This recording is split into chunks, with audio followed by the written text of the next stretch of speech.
All right, so one of the most popular shows I did was the best phone list, right? So best Android phone over 250, under 250, all that kind of stuff. But many of you said that, hey, great phone list, Jace, but my carrier doesn't have those phones as an option.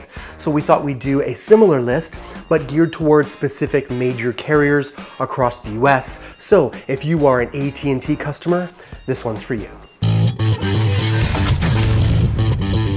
All right, so starting us right off at the top of the list for phones over $150 for AT&T has got to be the golden boy, the king of phablets, the handsome movie star that is the Galaxy Note 4. Last year's Note 3 was a beast of a phone, and somehow Samsung managed to make it even better.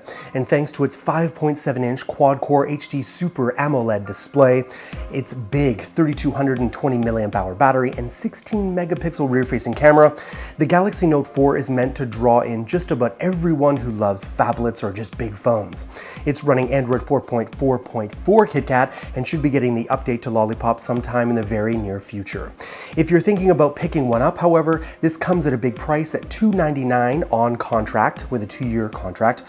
Or if you're off contract, it will cost you $825 plus. You should know that the Galaxy Note 4 is really the best that Samsung has to offer to date and is one of our favorite phones for 2014. Now, next up on our over $150 option is the Nexus 6.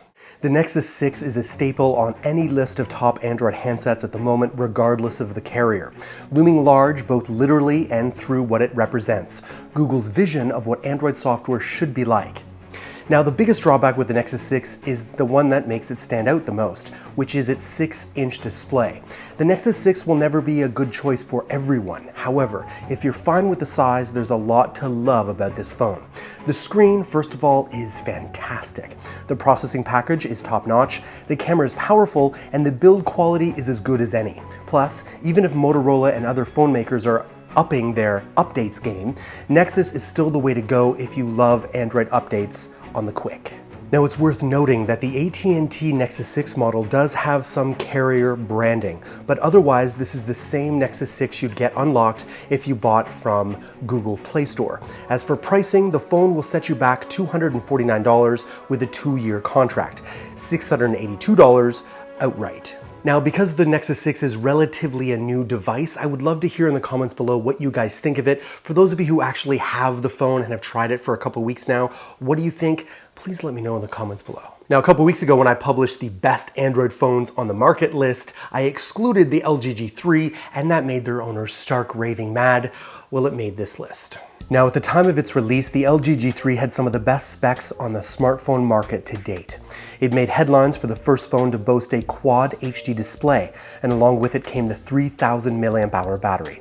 The massive screen, or at the time considered massive, and powerful 2.5 GHz processor and sleek build quality became a force to be reckoned with amongst the other flagship competitors. You can currently pick up the LG G3 for $199 and a 2-year contract with AT&T, or $579 off contract. All right, so let's talk about the best phones under $150 on contract with AT&T. And the first up is the beloved Moto X. The successor to the first Moto X brings a bump up in almost every specification while keeping its modest stature. With the original X, Motorola didn't set out to create the best phone spec-wise. They did set out to create a great phone and show the market that a phone could be great without having a whole lot in the spec department. This is something you need to remember when you're talking about the Moto X 2014. It still has an impressive build, great screen, and a comfortable in-hand feel, with the added bonus of customizing your phone however you'd like. This is the perfect phone for anyone who truly wants to personalize their device. The Moto X second generation can be purchased through AT&T for $99 with a 2-year contract, or $526 off contract. Now, one of the great ways to get a flagship phone on the cheap is to simply get a phone that's a little bit older. So consider the Galaxy Note 3 through AT&T. What was arguably the biggest change in design in the Note line, the Samsung Galaxy Note 3 began getting us really excited about big phones. Its big battery, super fast Snapdragon 800 processor, and a 1080p screen made for a worthy successor to the original Note and the Note 2. Due to constant feedback on their previously used materials, Samsung went with a nice faux leather back that really made it feel like a premium device. The Galaxy Note 3 is available through AT&T's 2-year contract for $149 or $564 off contract. Last up on our sub $150 options is a phone that many of you may not know that much about, and that's the HTC Desire I. Some might argue that the HTC Desire I is a niche device, though we'd beg to differ. The Desire I has some pretty decent specifications, toting a Snapdragon 801 processor, 1080p screen, a microSD card expansion slot, and oh yeah, a 13 megapixel front-facing camera. If it weren't for the camera, this would still be a worthy phone for your 2-year contract. It flies through the HTC Sense and has a great in-hand feel. Our only gripe with the phone is the quality of the cameras. HTC Desire has never been a camera giant, we all want them to be, but we can tell that they tried with this one. Both cameras take decent quality photos, but you can still absolutely tell which one is taking the front-facing shots or the rear-facing shots. The HTC Desire I can be got through AT&T's 2-year contract for $149 or $549 off contract. Now, for those of you on a super tight budget, I know how it feels, and there are 3 other phones that I want to mention that are sub $50 through AT&T's 2-year contract.